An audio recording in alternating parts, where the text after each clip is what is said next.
There is a really strong question at this current moment if the Life is Strange franchise is in good hands with Deck 9 in lieu of Don't Nod. There's this feeling that regardless of what Deck 9, maybe even Don't Nod does, that the magic from the first game will never be captured again, not without revisiting the character of Max Caulfield. It's important to understand this idea because it's this drive to capture the lightning in the bottle that drives the change within the series. So let's talk about Alex Chen's wild ride. Life is Strange True Colors is the latest installment to the franchise. You play the role of Alex Chen, an Asian American woman coming to live with her brother after being separated for so many years via the foster care system. Alex is not the sum of her past though. Her colorful personality, wit, and overall spiciness make her one of the most, if not the most interesting character to ever appear in the series. The supernatural gimmick to reel you in is that Alex is an empath who can see emotions visibly. The Unreal Engine does what the previous series can't, and creates a visually stunning setting from start to finish. Characters' emotions and actions feel less blocky and real. I feel that I can read the expression on Alex's face as she contemplates honest answers regarding her current state of mind. If you dislike alternative or indie music, you've probably never heard of this franchise, so that's not a big issue. However, on the flip side, if you're like me and you love some good alt-rock music, the Life is Strange series typically has you covered. The picturesque Colorado town of Haven Springs won't just leave your jaw dropped by snow-capped mountains, it'll add the perfect playlist for you to enjoy a moment of peace in the morning before your chaotic day starts. If it weren't for the absolute chaos that ensues by the end of episode 1, I'd move to Haven Springs in a heartbeat. The Mountain West vibes are so strong that if the game was just a glorified virtual jukebox, I'd probably be alright with the money I spent, and that's kind of what the DLC is anyway. The setting, the town of Haven Springs, is the best part of the game, shining brightest during chapters 2, 3, and during the festival period of chapter 4. You get the formula of the original Life is Strange game of tertiary characters coming in and out of view, creating side quests or mini quests for you to complete, but the town is small enough to remember the residents you come across. Being able to read their mind through their emotions creates opportunities in which you can help them get over their mental blocks in their head. You literally live in a town where everyone knows your name. There are multiple areas to get different viewpoints of scenery and collect your thoughts. A local watering hole that doubles as City Hall, arcade cabinets within the local bar in your upstairs apartment in case you just want to kill time. True Colors wins in the small moments. Foosball against the AI, jukebox guessing games, record store listening sessions. These moments add up to a positive and charming experience, and it's where the franchise needs to live. For a small moment during Chapter 2, you get a glimpse of freedom. You're able to attack side missions before tackling your primary objective in whatever way you want. You're able to traverse through the town, which gets you more immersed in the setting. Life is Strange needs to approach this format moving forward.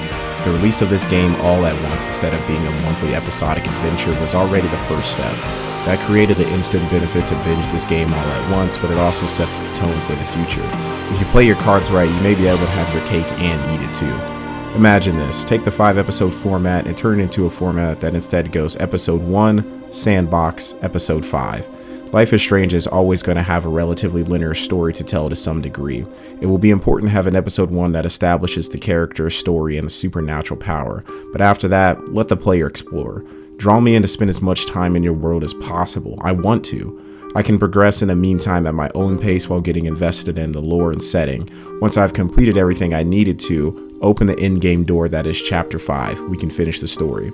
As a bonus, if possible, let me come back to that sandbox post-in-game. In this manner, I get the open-world sandbox we're all looking for with this series, but not entirely sacrificing the episodic linear story either.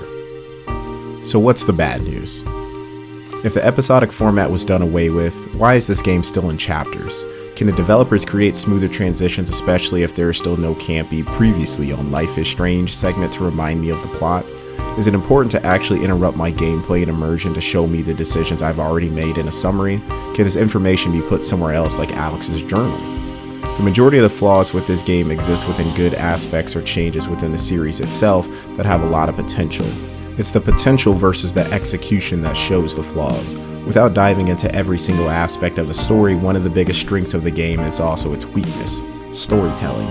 The storytelling holds True Colors back in a variety of ways throughout all 5 chapters, from general plot holes, explanation of Alex's abilities, ex machinas, and plot conclusions. True Colors will leave you wondering how a game that started with so much down-to-earth emotional punches enters into its final act, pursuing plot lines and supernatural concepts that are either scantily discussed or never explored.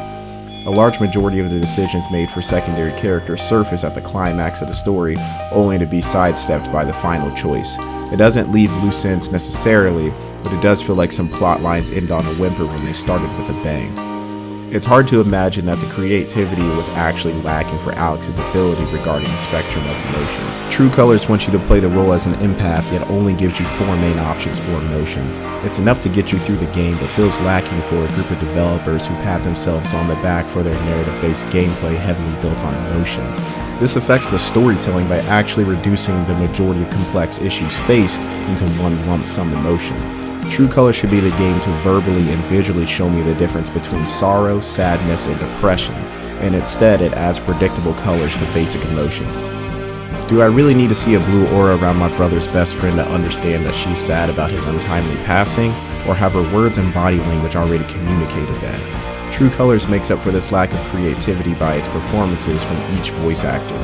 In-depth uses of the power will create moments that reflect the emotions better, but this is linear and only shows up a handful of times. It's not something you're able to actively explore on your own or play around with. For those of you who have played this game, you may disagree with that final point, but the game's linear story actually supports my thinking. Beyond her powers, there's a lot of unfinished potential in the plot itself. Riley and Eleanor is an ending I wanted to see beyond what we were given, but it is limited in choice-based style gameplay. It's an interesting contrast, right? A game with a variety of choices but linear story. I'm not convinced that Typhon gave up so easily.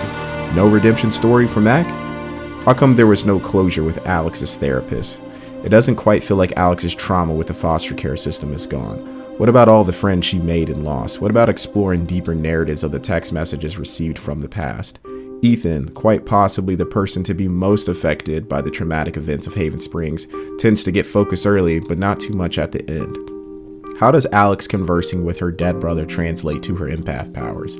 Even if this is her conscious, this still doesn't make a lot of sense. I know, I sound critical, which I am, but I enjoyed this game a lot. There was a lot of good, there was a lot of potential, and there were a lot of opportunities. True Colors feels like the first step in a brand new era for Square Enix and their narrative-driven episodic adventure. Given enough time, this series can evolve to rival choice-based games like Telltale's The Walking Dead and Quantic Dream IPs like Heavy Rain and Detroit Become Human. The storytelling itself is still a few steps behind, but all the other aspects of this game are moving it forward. Graphics, types of stories, and the characters we want to see, and so much more.